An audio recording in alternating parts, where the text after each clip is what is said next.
Falling ashes, Oswiecim, Poland, June 1944. Not a cloud was in the bright blue June sky, but, ignoring the heat, one could easily mistake the ashes falling from above for a light snow.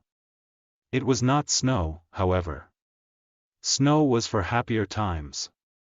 Times of peace, hope, and joy. Death was falling from the sky. It covered the grass, the trees, and the walkways surrounding the stone building, tucked away in the north corner of the concentration camp. Death was in every step, every look, and every breath. One could not escape it.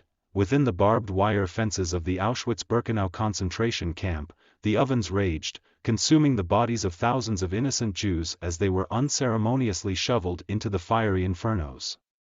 The already emaciated bodies shriveled, turned black, and eventually degenerated into nothing but falling ashes.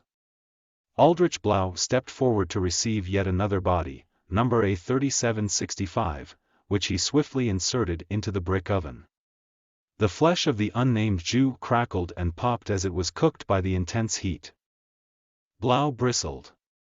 It was usually the job of the Jewish prisoners to man the ovens, but Blau had overslept and as punishment been assigned a few days inside the crematoriums. The monotonous work within the hot and rancid stone building was hard, and like any soldier, he would rather be on the front lines fighting the Americans and the British to the west or the Soviets to the east. He hated work at the camps. As he shoved another body deep into the fire, number A8790, he thought of his parents in Berlin. They had profusely protested when he told them he wanted to join the army and fight for the Führer. They believed Hitler was a madman who would bring about the destruction of Germany as a world power. Hitler is a fool. His father had shouted at him. We will end up worse off than we were after the Great War. He will not succeed. How dare you denigrate the Führer in such a way? Blau had shouted back. You will see, father. The Third Reich will rise and bring great glory to the fatherland. Those had been his last words to his father. He had stormed out the front door of their home into a rainy dark night and never looked back. He had believed it all. Anyone who could not see that this was Germany's destiny was a fool. Anyone who could not see that this was mankind's destiny was a fool. The Aryan race was supreme, and if it required the extermination of the lesser people for that to be realized, so be it. Faster, Blau, shouted his commander, I am hungry, yes. Herr Kranz, Blau responded quickly, another body, number B4539, being inserted into the oven. Blau didn't enjoy killing the innocent. He would much rather be going toe-to-toe with another country's soldiers, rifle in hand. But the dirty jobs had to be done by someone. And by the time the Jews arrived at the ovens, they were merely a body with a number. Until they weren't, as Blau moved to receive the last body of his shift, number A3811, the man's face tripped something in the back of Blau's mind. There was something familiar about the features of this particular body. A fuzzy picture was forming of a treehouse in the backyard of his family's Berlin home. Blau, let's go. We're almost done with our shift, his commander said. But Blau was zoned out, deep within the grasp of this man's face and the memory banks of his own mind. Suddenly, it all clicked. Jacob. The name came rushing back along with a flood of other memories. They had been friends as children and together built the treehouse that still resided in the backyard of Blau's childhood home. They had moved away when Blau was 13. He didn't know their family was Jewish. Blau reached down and pushed the hair away from the top right corner of Jacob's forehead. A 2-inch scar ran from the beginning of his hairline and down the side of his head. The result of a fall he had taken while they were building the treehouse. Oh, dear God, forgive me, Blau whispered. His head was pounding, and he could feel hot bile rising in his throat. Blau, what is wrong with you? Without another word, Blau stumbled out of the crematorium and into the warm June afternoon. He collapsed in a heap onto the grass, stirring the white ashes that seemingly covered everything. And there he laid. The number, A3811, pounding again and again in his head. He was more than a number, he thought. He was Jacob. But it was too late, and all he could do was lie there as the ashes, the death, floated down around him. The ashes of the innocent. The ashes of Jacob, Oswiecim. Poland, June 2021. The English-speaking tour guide led the group through the barracks of Auschwitz II and towards the northernmost corner of the preserved concentration camp. There, preserved for all to see, stood Crematorium 4 and V, and here we have crematoriums 4 and 5, the tour guide said to the group as they entered the stone building.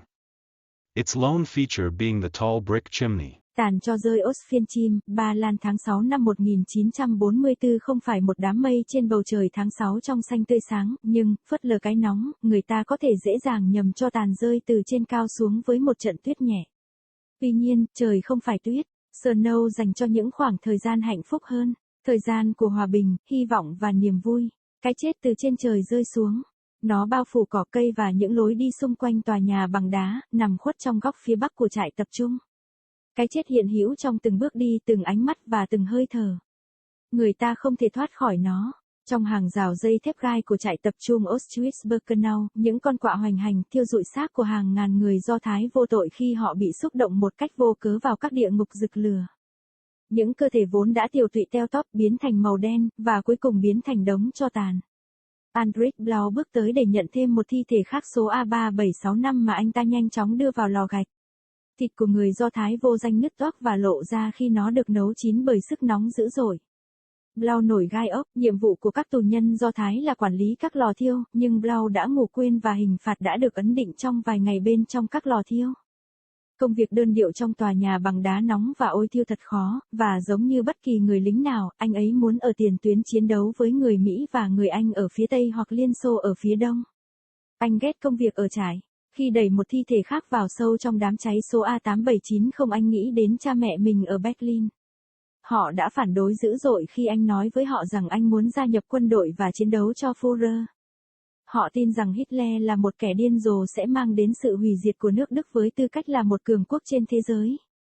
Hitler là một kẻ ngốc, cha anh đã hét vào mặt anh, chúng tôi sẽ kết thúc tồi tệ hơn chúng tôi sau đại chiến. Anh ta sẽ không thành công. Sao anh dám phỉ báng Führer theo cách như vậy?